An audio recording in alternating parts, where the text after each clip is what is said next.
Parmi ceux qui ont besoin de perdre du poids ou envie de perdre du poids, avez-vous imaginé qu'il fallait accommoder ça avec la durée de votre sommeil? Sinon, ça sert à rien.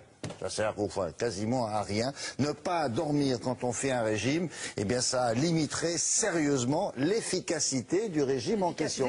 Alors on savait déjà depuis quelques années que le manque de sommeil avait un impact direct sur le poids, en particulier chez les enfants, mais aussi chez les adultes, surpoids, obésité. Donc ne pas dormir assez, lorsque vous ne dormez pas assez, eh bien vous augmentez vos risques de prendre du poids à court terme et à long terme. Et bien maintenant les scientifiques vont beaucoup plus loin.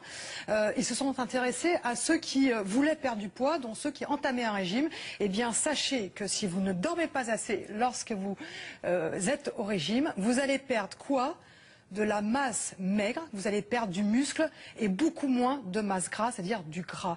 Or, c'est très important lorsque vous voulez perdre du poids, de ne pas perdre de muscle, parce que c'est ce qui fait qu'à long terme, vous allez pouvoir stabiliser ce poids. Donc avant de vous mettre au régime, avant d'essayer d'éliminer certains aliments et avant de vous mettre à courir tous les jours, première chose, il faut faire attention, il faut soigner son sommeil, comme nous l'explique. Attendez. Selon les individus, nous n'avons pas tous besoin du même nombre d'heures, on est bien d'accord? On est bien d'accord, mais il y a quand même des moyennes. Et en France, on dort de moins en moins, on dort 1h30 de moins qu'il y a 50 ans. La moyenne, selon les individus, on a bien compris, selon l'âge, selon le poids, etc.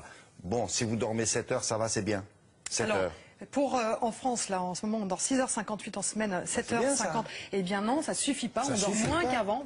C'est une moyenne, On dort moins qu'avant. Et visiblement, il faudrait dormir. Vous savez que maintenant, les spécialistes qui font le plan national nutrition santé, c'est-à-dire qu'ils s'intéressent à ce qu'on mange et s'intéressent à l'activité physique, eh bien maintenant, ils intègrent un nouveau paramètre.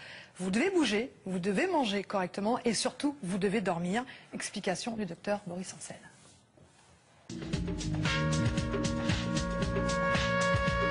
Les personnes qui perdent du poids pensent toujours à l'alimentation et parfois à l'activité physique, mais elles pensent pratiquement jamais à leur sommeil.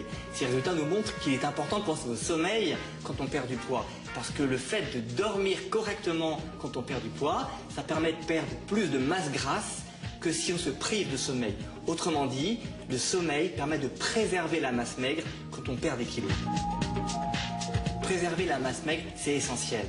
On fait toujours la chasse au gras. Moi je dis toujours, le but c'est pas de faire la chasse au gras, c'est de donner de la place aux muscles, donc à la masse maigre. Et quand on perd du poids, c'est souvent le problème, c'est qu'on perd du gras mais on perd aussi du muscle. Et donc grâce au sommeil, il semble qu'on puisse limiter cette perte de muscle. Quand on ne dort pas suffisamment, eh bien on a une perte de masse musculaire. Et donc la recommandation qu'on peut faire, c'est surtout, si vous perdez ne serait-ce que quelques kilos, dormez bien.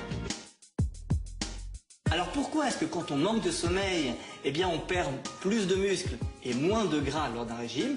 Eh bien parce que la privation de sommeil entraîne des modifications de la fabrication de certaines hormones, ce qui entraîne des perturbations du métabolisme, du gras et du muscle. En manque de sommeil, l'appétit augmente.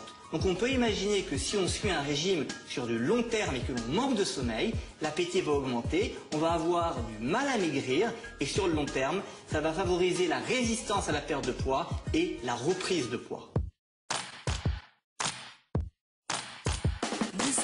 Alors combien il faut dormir en pratique quand on perd du poids? Eh bien, chacun selon ses besoins. En général, ça se situe entre 6 heures et 8 heures, mais je crois que le plus important, c'est de savoir écouter son corps pour connaître ses besoins individuels.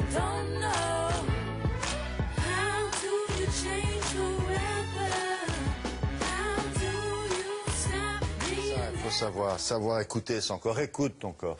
Entre 6 et 8 heures, il dit ça va, quoi. Oui, entre 6 et 8 heures, mais c'est une moyenne, ça dépend. À 6 heures de sommeil, vous pouvez vous sentir en parfaite forme. On n'a pas le choix. Et alors, dans ces cas-là, oui, peut-être que c'est un souci. Peut-être que c'est un souci, peut-être que dans quelques années, on sera tous un peu comme ça, parce qu'on n'aura pas dormi assez.